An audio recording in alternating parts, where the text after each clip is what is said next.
Magandang araw kaibigan! Tuloy po kayo sa Felicidad's Channel. Sa mga kwento ng buhay at pag-ibig na hinalukay sa natatagong baul ni Felicidad. Pero bago po tayo magpatuloy, huwag niyo pong kalilimutan na i-like ang video, i-subscribe ang channel, at i-click ang notification bell para lagi kayong updated sa mga parating pa na upload.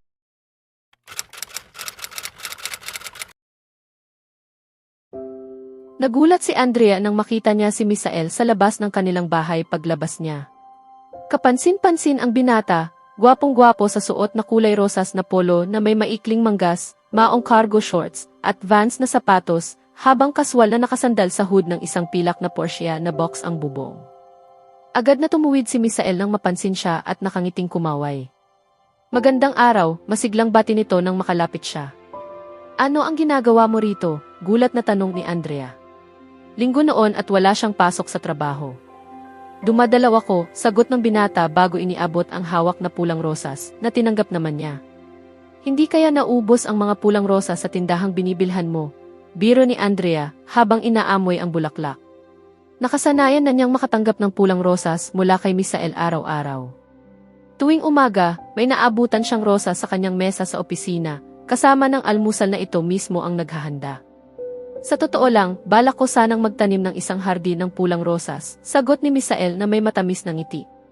Hindi ko pa lamang alam kung saan ko ito ilalagay. Marahil sa magiging tahanan natin balang araw. Sanay na si Andrea sa mga pahaging ng binata. Tinatawanan na lamang niya ang mga iyon, pilit na hindi binibigyan ng malalim na kahulugan, sapagkat ayaw niyang umasa ang kanyang puso ng higit sa kaya niyang panindigan. Mag-iisang buwan na mula nang makilala niya si Misael.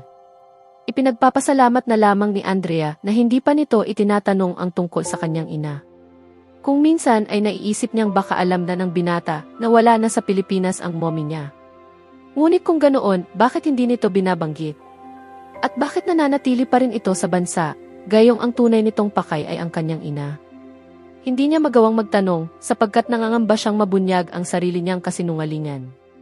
Sa kabila ng kasiyahang nararamdaman niya tuwing kasama si Misael, palagi namang sinusundan iyon ng konsyensyang bumabagabag sa kanya tuwing gabi. Gabi-gabi niyang tinatawagan ang kanyang ina. Kapag hindi sumasagot, si Timothy ang humaharap sa tawag at nagsasabing abala o nagpapahinga na ito. May mga gabing hindi siya makakonekta dahil nakapatay ang telepono ng kanyang ina. Dala ng patuloy na pagsisisi, ilang ulit niyang sinubukang aminin ang katotohanan kay Misael.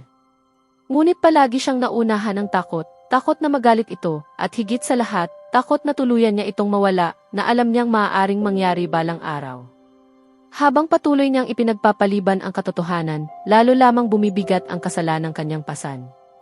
Batid niyang kailangan na niyang magsalita bago pa umabot sa puntong tuluyan siyang kamuhian ng binata.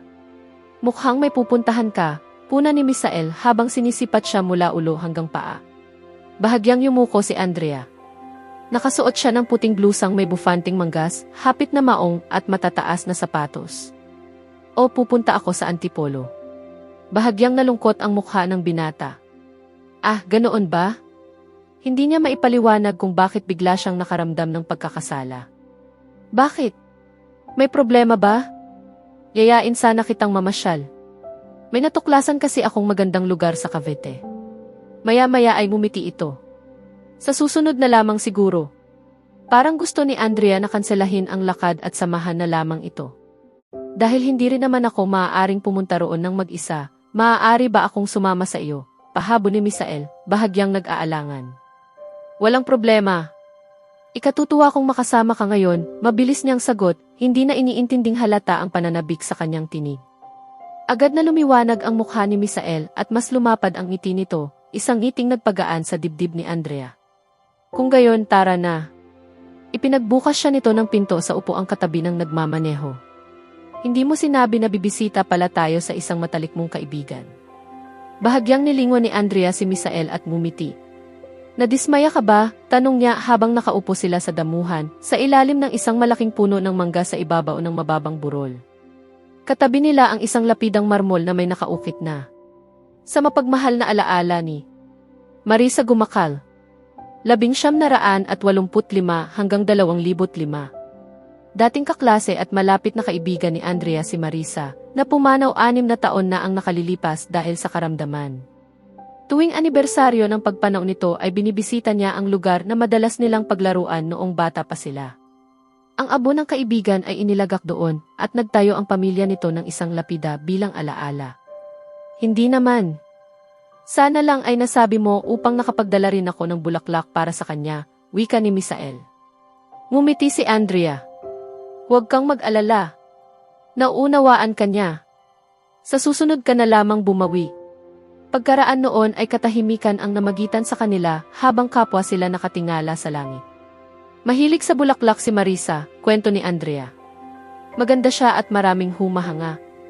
Halos araw-araw siyang may natatanggap na bulaklak, ngunit wala siyang sinagot kahit isa. Bakit? Mapili ba siya? Napatawa siya. Hindi naman. Ang lalaking gusto niya ay hindi nanligaw sapagkat may minamahal ng iba. At nang maglakas loob sanang umamin ang lalaking iyon, huli na ang lahat. Wala na si Marisa. Nakakalungkot, marahang sambit ni Misael. Magkabata sila at matagal nang may nararamdaman para sa isa't isa, ngunit pinili nilang itago iyon dahil sa takot na masira ang kanilang pagkakaibigan. Ngumiti siya ng may pait. Pinili ng lalaki na pumasok sa ibang relasyon sa pag-asang malilimutan niya ang tunay niyang damdamin, ngunit hindi iyon nangyari. Kung sana'y may isa man lamang sa kanila ang naglakas loob, marahil ay naging masaya sila habang nabubuhay. Minsan tuloy ay naiisip ko kung nagtagpo ba sila sa kabilang buhay. Ano ang ibig mong sabihin? Tanong ni Misael. Pumanaw ang lalaki makalipas ang 2 buwan. Hindi niya kinaya ang bigat ng pagkawala. Sandaling tumahimik si Andrea. Mula noon, palagi na lamang siyang naririto sa lugar na ito na puno ng alaala, hanggang sa isang araw ay natagpuan siyang wala ng buhay. Napabuntong hininga si Misael. Maikli ang buhay. Hindi natin dapat sayangin ito sa mga paano kung at sana. Kapag natagpuan na natin ang taong nagbibigay ligaya sa atin, kailangan nating maging matapang at tapat sa ating damdamin. Sang-ayon ako, sagot ni Andrea, bagaman magulo ang kanyang isipan. Nagsisinungaling siya kay Misael upang manatili ito sa kanyang tabi, sapagkat iyon ang nagbibigay sa kanya ng kasiyahan. Ngunit tunay ba siyang masaya kung ang kaligayahang iyon ay may kapalit na panlilinlang? Ikaw naman, tanong ni Misael. Nahanap mo na ba ang taong magpapasaya sa iyo? Napalingon siya sa binata. Akala ko noon. Ngunit nagkamali ako. Ikinuwento niya kung paanong hinangaan niya ang isang lalaking kahawig ng kanyang ama, sa kilos, pananalita at pagtrato, at kung paanong napagkamalan niyang pag-ibig ang paghanga. Sa huli, pinili niyang umatras upang hindi makasira ng isang pamilyang buo. Ngunit ngayon, kapag ipinikit niya ang kanyang mga mata, mukha na ni Misael ang kanyang nakikita. Hindi ito kahawig ng kanyang ama, ngunit pareho sila sa paraan ng pagmamahal, tapat, malinaw at walang pag-aalinlangan. Dumating si Misael sa kanyang buhay sa panahong nawawala ang huling alaala ng kanyang ama. Sinubukan niya itong itaboy, ngunit habang ginagawa niya iyon, lalo lamang itong hinahanap ng kanyang puso. Nagbago ang aking damdamin mula nang makilala kita, bulong ng kanyang isip. At ngayon ko lamang natanto, mahal na kita. Ngunit paano niya sasabihin? Paano niya aaminin na ang lalaking nasa harap niya ngayon ang siyang nagpabago sa lahat? Sa susunod na kabanata, haharapin ni Andrea ang isang pagkakataong maglalapit sa kanya sa katotohanang matagal na niyang iniiwasan. Sa pagitan ng takot at pag-ibig, isang hakbang ang maaaring magbago sa direksyon ng kanilang kwento. Kaya abangan natin,